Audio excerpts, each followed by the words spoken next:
Eu queria que você deixasse uma mensagem aqui para os eleitores do PT. Olha, a mensagem é muito simples, né? É uma cobrança, na verdade. Estão arrependidos? Tomaram vergonha na cara?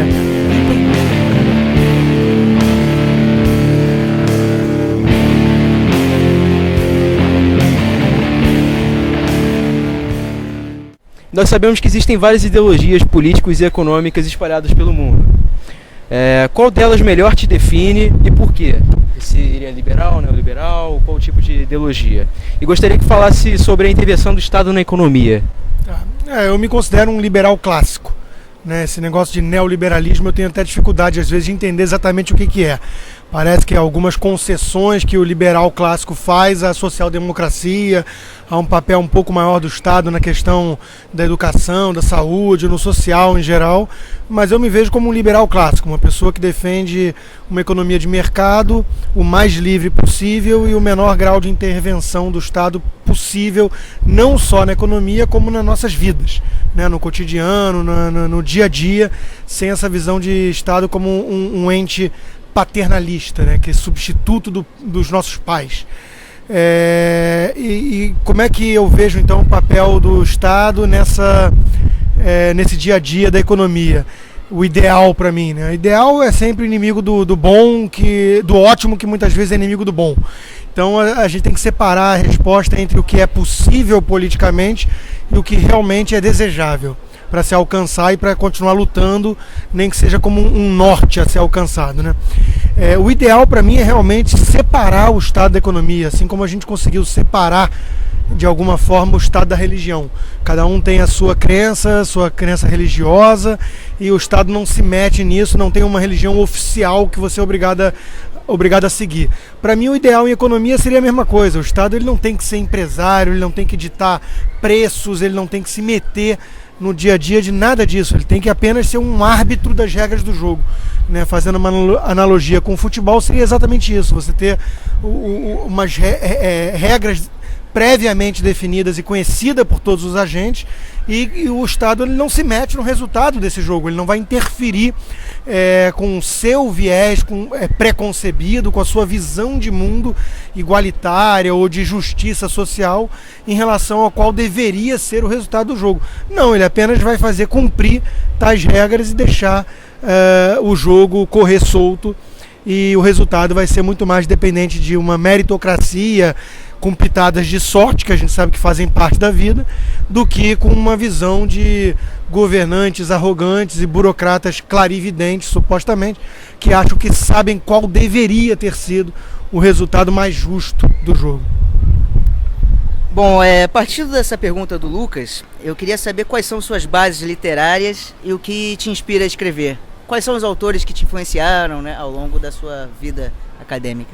Foram muitos autores, né? Eu leio há pelo menos 10 anos de forma compulsiva, realmente, e isso tem me gerado toda uma gama de pontos de vista diferentes, né? Sem dúvida nenhuma, os pensadores mais liberais, como eu acabei de me definir como um liberal clássico, seriam os mais influentes. E aí você vai ter, desde os economistas da escola austríaca, que eu sou bastante fã, que você tem Ludwig von Mises, você tem Friedrich Hayek, que é prêmio Nobel de Economia, passando por Bombaverk, por Karl Menger, aí chegando na escola de Chicago, que eu também tenho muito respeito, que é um pouco mais pragmática, focado mais nos resultados do que nesse ponto de vista mais idealista da economia, que é o Milton Friedman, outro prêmio Nobel.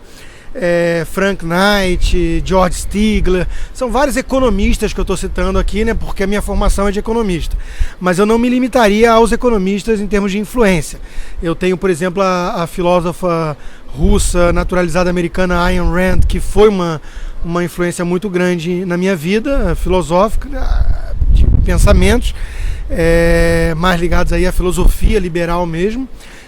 Thomas Sowell, um pensador contemporâneo americano que eu tenho muito respeito também, e passando por alguns um pouco mais conservadores. Aí entra Theodore Dalrymple, que é um médico britânico, entra lá atrás buscando inspiração nos conservadores, que eu chamo de boa estirpe, Edmund Burke, os iluministas escoceses, Adam Smith, David Hume, quer dizer, passando por filósofos e economistas e até mesmo novelistas, tem realmente muita gente aí que ajudou de alguma forma a ir moldando o meu pensamento liberal clássico com um viés, digamos assim, de conservadorismo em algumas áreas de comportamento, né? Então eu acho que essa mistura, que não é uma mistura tão incomum, tá? Não é nenhum bicho de 7 cabeças, nenhum ornitorrinco, né, com esquisito, com cara de pato misturado com pássaro.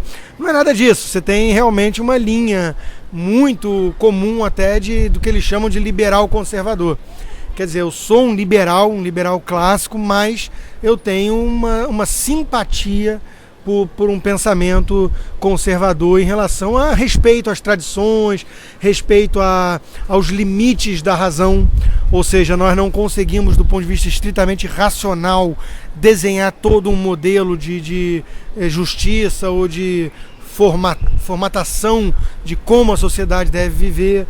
Então isso tudo leva a você ter um certo respeito por milênios, séculos de tentativa e erro, de formação de certos valores que estão aí vigentes até hoje por algum motivo. Então esse conservador ele tem apenas um respeito maior a tudo isso que se acumulou ao longo do tempo, que talvez um liberal mais radical, mais revolucionário queira ignorar, queira jogar no lixo e redesenhar com base estritamente na razão um modelo com tábula rasa, um modelo a partir de hoje, ignorando esse passado todo.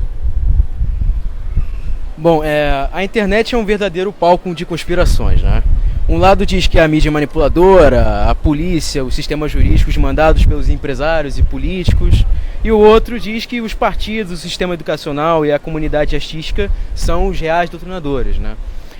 Onde, na sua opinião, poderíamos atuar no sistema educacional para deixarmos os brasileiros mais conscientes sobre política e economia? Tá, eu não acho que tem uma resposta simples e nem única, né? Eu acho que é uma discussão realmente muito abrangente. A gente está discutindo aqui uma mentalidade de um povo, de forma bem resumida é isso que nós estamos falando, né? Qual é o zeitgeist, qual é a visão de mundo predominante na cultura brasileira? Bom, a gente sabe que é uma cultura antiliberal, ou seja, aqui há um desprezo pela liberdade individual, pela economia de mercado, pelo lucro, pelo empreendedor, pelo empresário, por tudo isso que eu estou defendendo. Há uma visão predominante na sociedade que desconfia, na melhor das hipóteses, disso tudo. Então, como é que a gente muda isso? Como é que a gente tenta alterar isso? Atuando em todas as searas, em todos os campos possíveis. Eu acho que há um papel, sem dúvida nenhuma, importante para a rede social. Eu mesmo comecei debatendo muito em Orkut, hoje o Facebook eu ainda uso bastante. Então, eu acho que a gente não pode negligenciar nem ignorar o poder das redes sociais como uma nova voz, um novo instrumento que nós, liberais, por sermos minoria, temos hoje a nosso alcance para tentar reverter um pouquinho esse quadro e jogar um pouco mais a nosso favor no campo das ideias. Mas acho que a gente tem que tentar ocupar jornais, a gente tem que tentar chegar na política, que tem uma certa capacidade de ressonância das ideias, né, de formadores de opinião. Eu acho que nós temos que chegar principalmente também na academia, nas escolas desde cedo, né? Nós estamos aqui perto de uma escola que eu, por acaso, estudei. E eu tive professores desde a 6ª, 7ª série me doutrinando desde muito cedo, portanto, de que o marxismo era o máximo, de que o liberalismo era uma coisa de pessoas insensíveis que não ligavam para os pobres, ou seja, um monopólio da virtude, né, do lado da esquerda. Isso tem que ser atacado desde cedo, nas escolas. Quer dizer, hoje eu tenho minha filha que está passando pelo mesmo processo de doutrinação, então nós temos que combater isso com professores que tenham um pouco mais de humildade em passar o seu conhecimento e não queiram criar robôs autômatos que apenas repetem slogans ideológicos, né, que fazem proselitismo ideológico em tão tenra idade, que eu julgo inclusive algo criminoso, algo covarde. Então eu acho que nós temos que lutar em todos os campos possíveis, né? Não tem uma resposta única, não. Eu acho que tem que e os próprios alunos também ousarem cada vez mais sair da toca e assumir que não aceitam esse tipo de lavagem cerebral, né? Que é uma coisa que eu acho que fere o próprio princípio, o próprio espírito do que é você ser um estudante, né? Eu acho que o estudante ele está em busca de conhecimento, e quando você está em busca de conhecimento, você está aberto a discussões construtivas, a focar em argumentos, a focar em debates civilizados. Isso é o que eu estou propondo, né? O lado de lá muitas vezes quer impedir esse tipo de coisa e quer jogar no ostracismo qualquer tipo de mentalidade que discorde uma vírgula que seja daquela cartilha pronta, né, que eles têm. Então eu acho que a luta é árdua, porque são décadas e décadas de lavagem cerebral, mas tem que começar em alguma hora e tem que começar atacando todos os campos possíveis. Tem que começar o quanto antes, né? Minha pergunta é uma coisa que me intriga muito. Se analisarmos o início da história do PT, vou falar um pouco agora de PT, né? Nós notamos inúmeras similitudes, inúmeras semelhanças com o que agora é o PSOL, né? Sobretudo a questão da participação da juventude. Eu queria saber, assim, com tanto aparato de informações, por que sobretudo os jovens, adotam ainda essa coisa, né? Essa ideologia tão retrógrada? Sem dúvida eu concordo até com a sua premissa. Acho que o PSOL é o antigo PT e saiu como um desmembramento do PT porque ficou desiludido com a chegada do poder, que mostrou a verdadeira face lá dos idealistas, né? E é muito comum acontecer esse tipo de coisa porque os defensores da utopia, eles têm uma certa postura confortável de torre de marfim. Quando você pode ligar uma metralhadora giratória de cima das nuvens, né, de cima de um lugar que não existe, utopia, né, um lugar algum, é muito cômodo isso, né, porque você não está precisando meter a mão na massa, não está precisando falar da realidade. E aí, já pegando um gancho para responder a sua pergunta, eu acho que é exatamente isso que atrai tanto o jovem. O jovem, ele tem uma tendência natural, apesar de ter mais tempo pela frente, é curioso, isso é um paradoxo, ele sente que tem menos tempo. Então ele quer as respostas para ontem. E ele acaba com isso tendo um certo apreço por utopias. Qualquer ideologia que venda sonhos, que venda receitas prontas, né, que vão solucionar todos os males que assolam a humanidade, o jovem tende a abraçar com mais veemência. Falta questionamento também, né? Falta questionamento muitas vezes, sem dúvida nenhuma, maturidade, mas isso é parte da juventude, né? É mais afoito e quer. Eu acho importante destacar essa questão de querer respostas prontas, né? Tem uma frase brilhante do Oscar Wilde que captura isso, que ele diz: eu não sou jovem o suficiente para saber de tudo. O jovem, ele sabe de tudo, ele acha que sabe de tudo. Por quê? Porque ele quer essa resposta, ele não convive muito bem ainda com as angústias da incerteza, né? Com a ausência do saber pleno, essa coisa que a gente vai tateando, onde a gente pode chegar a um conhecimento objetivo. Sim, eu não abraço de forma alguma um relativismo, ou seja, nada podemos saber, eu acho isso ridículo. Acho que quem sustenta essa postura, sustenta uma postura incoerente, porque na prática, então, ele teria que escalar. Se ele defende qualquer coisa, ou se ele busca sempre algum conhecimento, é porque ele acredita na premissa de que é possível algum conhecimento objetivo. Agora, o conhecimento objetivo é possível, mas não as certezas plenas. Isso é o que defendia Karl Popper, por exemplo, um filósofo que eu tenho também muito respeito.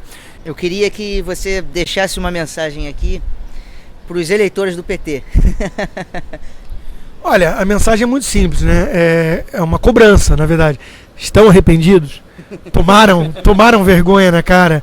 Entenderam que foram enganados? Os que não foram enganados são cúmplices, são coniventes do butim, da pilhagem do Estado. Não ligam para a mentira, não ligam para a roubalheira, né? Com esses não tem conversa. Eu estou tentando mandar uma mensagem para os que foram feitos de inocentes úteis, né? Acreditaram no terrorismo eleitoral, acreditaram que os neoliberais iam chegar e colocar em xeque as conquistas sociais. Quer dizer, e aí, como é que vai ficar? Nós temos duas opções diante desse tipo de situação, basicamente falando. Uma é você, porque a situação é de dissonância cognitiva, como chamam os psicólogos, né? Você tem um fato incômodo que confronta as suas ideias com a realidade.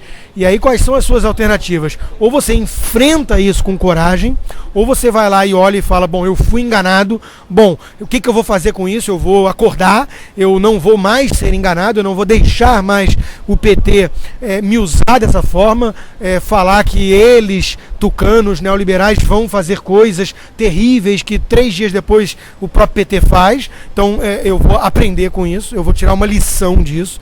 Ou a opção diante da dissonância cognitiva é para evitar a dor desse confronto com a realidade e você fingir que nada aconteceu, que é fazer como um avestruz que coloca a cabeça na areia, né? Essa solução obviamente não é muito inteligente, por quê? Porque você vai ser enganado de novo daqui a 2 anos, daqui a 4 anos. Então o recado é, chega, né? Tá na hora de acordar depois de 12 anos. Eu já achava que o limite tinha sido alcançado. Agora, se depois disso tudo, você, eleitor do PT, ainda não entendeu o que foi feito de trouxa, é porque você realmente é muito trouxa. Bom,